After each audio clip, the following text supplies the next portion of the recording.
Hi guys. Today I want to talk to you about fascia. You ever heard of anybody saying, "Oh, you gotta roll out before you work out"? This is basically what they're talking about. But it turns out, in my experience, when people say roll out, a lot of them don't really understand what it is they're rolling out. It's not a muscle massage. It's a myofascial experience. Fascia is like a bodysuit. If you're not familiar with the term, it was discovered, I think, in the 80s, not that long ago. Before that, everyone thought we had these muscles that are sitting on top of the skeleton that's holding everything together. But if that were true, let me ask you something. You ever seen a skeleton in a classroom? It doesn't stand in the middle of the room, right? It's usually hung up on the hook. This is where a little image of the skeleton is going to be on my real video. And so the reason it's hanging on a hook is because it's structurally unsound. Like it doesn't hold anything up. It's fascia. It's what's holding up all the bones. Like if you really think about it, bones don't even touch. There's cartilage in between. So how's it going to hold all these muscles together? And so we're not going to get into that right now. But more importantly, I'm going to talk about fascia, which is the connective tissue that's holding everything up. As a matter of fact, it's actually one of only 3 ways that the body can communicate. The other 2 being the nervous system and your circulatory system, or like your veins, arteries, capillaries that transport nutrients all throughout the body, right? So fascia operates on this concept of tensegrity. That's where everything is kind of under tension. Right? Like if there's too much tension in one direction, there's going to be a laxity somewhere else. You can't have too much tension everywhere. It's like global warming, if you will, on Earth. If it's cold, like this year in Hawaii is really cold. On Maui, it snowed, and that's because the polar caps are melting in the South Pole. Right? It's really hot somewhere else, so it's going to be cold on other parts of the planet. So it's exactly how the body works. Okay. Our fascia allows for our physical shape, the texture. It represents and holds all of our movement patterns, our habits, even our thoughts and emotions from the time we're young till this very day are imprinted on our fascia, right? And it has a very unique and I think an amazing ability to communicate with your nerves to then reprogram your brain, right? I'll get into all of that a little bit later. Just know that healthy fascia feels good, and so that's why people don't really concern themselves when they're healthy. But when there's pain involved is when they start seeking help. And oftentimes, your fascia is not healthy when there's pain to the touch, to pressure. Like if you apply pressure somewhere and it hurts, that means there's something wrong with your fascia in that area, right? And so here's how this applies to life, I suppose. Let's say this bodysuit, this fascial bodysuit is entangled. Let's say I'm a bus driver that likes to take a lot of right turns. I'm left-handed, I take a lot of right turns. My fascial suit is probably gonna look something like this, right? So it pulls the shoulder forward, right? You can see how somebody in this condition would go to a massage therapist, for instance, and they would rub on a shoulder, maybe try to get it back.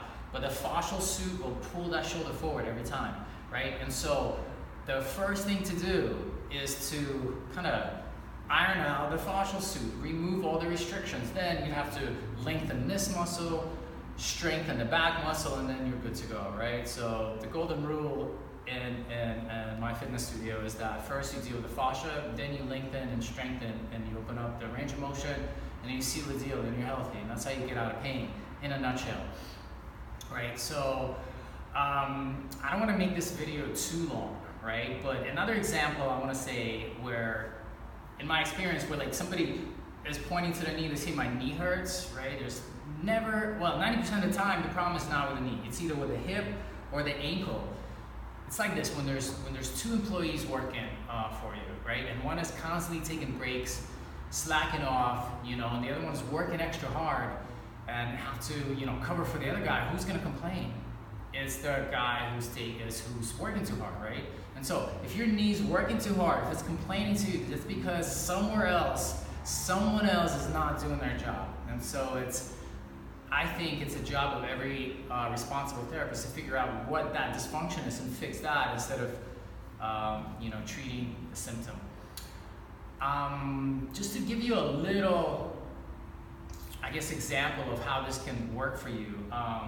Let's say if you have lower back pain, most of the time it's because this muscle in the gluteus medius.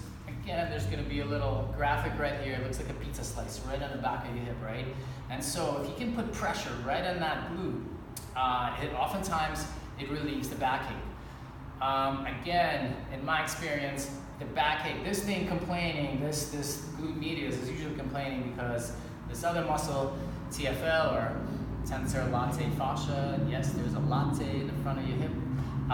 That thing is not doing its job, right? Or it's too tight, it's pulling too hard. And so to relieve back pain permanently, you have to deal with that muscle first. But just for today, let me show you how you can reduce this discomfort of the lower back. It's really easy. Take a ball, any ball. I have tons of, this is a lacrosse ball, I use baseballs, all types of stuff, right? To help with different parts of fascia.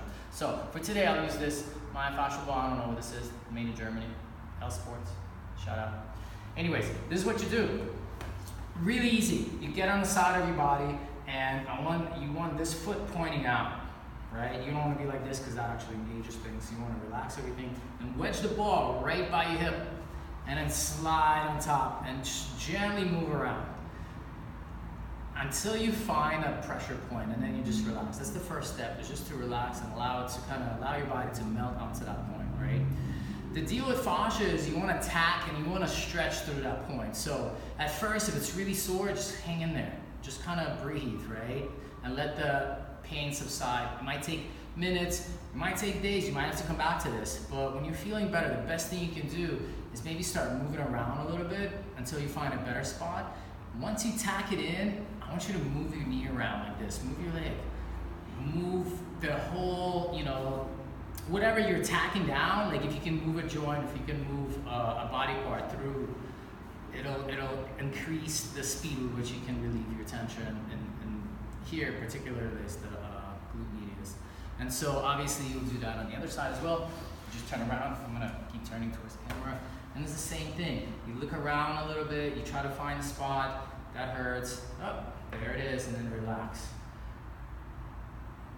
When the pain subsides a little bit, or when you can breathe normally, again, some of you might happen right away, others might have to work for weeks on this before it subsides. Then start moving your leg around, maybe 8 to 10 times until the pain or the pressure goes away. And so that's one of very few ways to treat, your fascial suit. I'm gonna come up with a lot more content for you guys to watch and to learn how to take care of the whole body. There's ways to take care of your shoulder, knee, ankle, wrist, everything, so that you can save your money, not going to therapists. Having said that, I think the human touch is very important. I think occasionally it's really good to have a professional therapist take care of you. But it's so empowering when you can take care of your own disabilities, when you can treat your body, when you can get healthy by doing it yourself, by taking the action, by learning how to take care of your body and then treating it whenever these symptoms come up. I think that's very powerful. And so that's what I want to share with all of you guys, how you can all treat and take care of yourselves. Until next time, aloha.